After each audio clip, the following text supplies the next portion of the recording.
नहीं, मुझे छोड़ दो, मुझे छोड़ दो, मुझे जीना नहीं है, मुझे मरने दो, मुझे मरने दो। राजहंस मेंटल अस्पताल के वार्ड नंबर 3 से आवाज आ रही थी।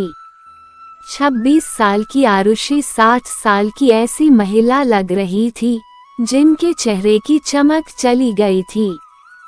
सांवला रंग, लंबे बाल, आरुषि मूर्ति सी लगती थी, पर आज वह पत्थर से सख्त लग रही थी।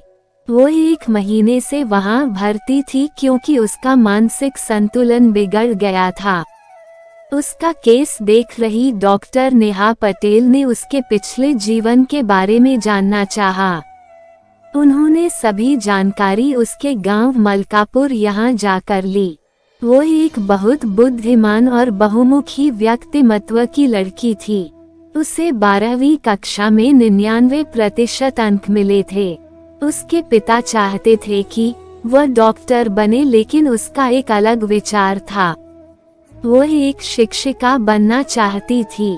उसका मानना था कि भारत का भविष्य भावी पीढ़ी पर निर्भर है, तब उसका भावी नागरिकों को लायक बनाने का सपना था। उसके पिता ने भी उसका दाखिला डीएड में करा दिया। फर्स्ट ईयर चालू हुआ, 2 महीने में ही वह कॉलेज में मशहूर हो गई। सांवली होने के बावजूद वह गायन, चित्रकला और सभी कलाओं में पारंगत थी। इसके चलते उसने अपना एक अलग फैन बेस तैयार कर लिया था। उसमें गिरीश भी था। गिरीश बहुत सुंदर, गोरा, कद काठी में लंबा, पैसे वाले घराने का बेटा था। वो इस क्षेत्र में कैसे आया, ये तो प्रश्न चिन्ह था ही। कॉलेज की सभी लड़कियां उस पर फिदा थी, लेकिन उसका ध्यान सिर्फ आरुषि पर था। उसे उसके बिना कुछ भी सूझता नहीं था। वह उसकी हर हरकत पर नजर रखता था। यह मामला आरुषि के नजरों से नहीं बचा था, लेकिन उसको लगता था कि सभी अमीर लड़के बिगड़े हुए होते हैं। ईमानदारी तो होती ही नहीं लड़कों में, इसलिए वो जानबूझकर उस पर ध्यान नहीं देती थी। लेकिन एक दिन अचानक आरुषि पैदल घर जा रही थी, तब उसकी बेस्ट फ्रेंड भारती उसके साथ थी।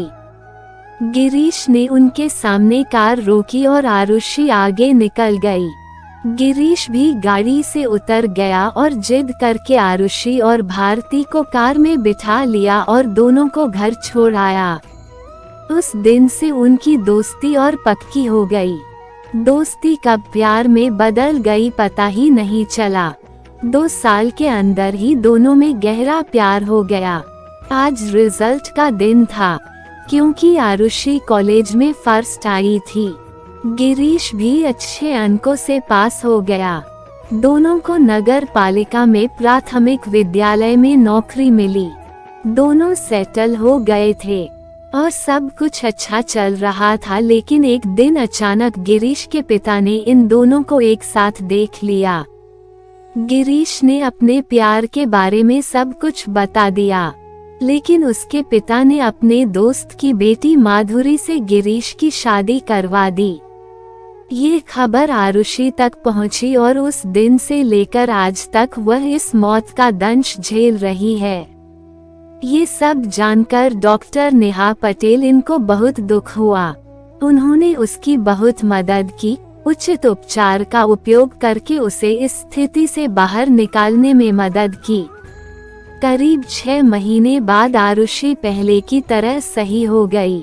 वो एक नए दृढ़ संकल्प के साथ अस्पताल से बाहर आई। उसने खुद को आदिवासी क्षेत्र में स्थानांतरित कर लिया। वहाँ के बच्चों को पढ़ाने, उनकी कठिनाइयों को समझने और उन्हें प्रगति के राह में लाने का बीड़ा उठाया। उसका पुनर्जन्म हुआ था। अब वह इन बच्चों के उद्धार के लिए अपना जीवन बिताने के लिए तैयार थी। अपने हंसमुख और प्यार भरे स्वभाव के कारण वह वहाँ सभी की चहेती बन गई।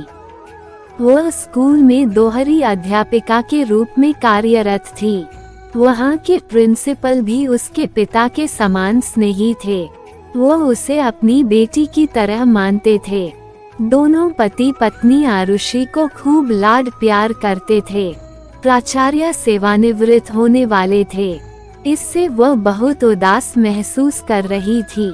आरुषि को यहाँ बसे हुए अब 2 साल हो गए थे, लेकिन यादों ने उसका साथ नहीं छोड़ा था। कभी कभी वह बहुत दुखी होती, लेकिन आखिरकार वह खुद अपने मन को समझा लेती। आखिर प्राचार्य के सेवानिवृत्त होने का दिन आ ही गया। बेहद भावुक हृदय से उन्हें विदाई दी गई। गांव वालों ने बड़ा आयोजन किया, आरुषि अकेली रह गई। उस दिन वह बहुत रोई। अगले दिन जब वह स्कूल गई तो उसे पता चला कि एक नए शिक्षक स्कूल में आए हैं। सरपंच शिक्षक को स्कूल ले आए। उसे अपनी आंखों पर विश्वास नहीं हो रहा था, क्योंकि वह नया शिक्षक गिरीश था। उसने अपने चेहरे पर कोई भाव नहीं दिखाया। उसने स्वागत समारोह आयोजित किया। सरपंच और ग्रामीण गए समारोह में। अब तो आरुषि से नहीं रहा गया। उसने उससे पूछा, तुम यहाँ क्यों आए हो? तुमने मुझे फंसाया और अब तुम देखने आए हो कि मैं जिंदा हूँ या मर गई। ये कहते हुए उसकी आंखों से लगातार आंसू बह रहे थे। गिरीश की आंखों से भी आंसू बह रहे थे। गिरीश बोला, अरे सिर्फ मुझे एक बार अपना पक्ष रखने का मौका दो। और वह बोलने लगा, पिताजी ने मेरी कुछ नहीं सुनी और मेरी शादी करवा दी। मैंने उसे सब कुछ बता दिया था कि मैं सिर्फ आरुषि से प्यार करता हूँ। मैं तुम्हें अपने दिल में जगह नहीं दे सकता। वह भी कुछ नहीं बोली, वह समझदार थी। 2 महीने बाद बाजार जाते समय अचानक उसका एक्सीडेंट हो गया और वह इस दुनिया से चली गई। मैं क्या करूं, मुझे कुछ समझ में नहीं आ रहा था। उसके सारे काम पूरे करके मैंने तुम्हारा पता लगाया और स्थानांतरण आवेदन प्रस्तुत किया। बड़ी मेहनत से मुझे ये स्कूल मिली। तुमसे दूर होकर भी मुझे कभी खुशी नहीं हुई। मैं अपनी बाकी की जिंदगी तुम्हारे साथ बिताना चाहता हूँ Arushi. Will you marry me Arushi? Arushi ने जल्दी से गिरीश को गले लगा लिया। गिरीश ने कहा कि नियति को भी यही मंजूर था। दोस्तों, अगर आप शिक्षाप्रद कहानियाँ पढ़ना या सुनना पसंद करते हैं तो हमारे चैनल को please like, share and subscribe करके हमें सपोर्ट करें। धन्यवाद।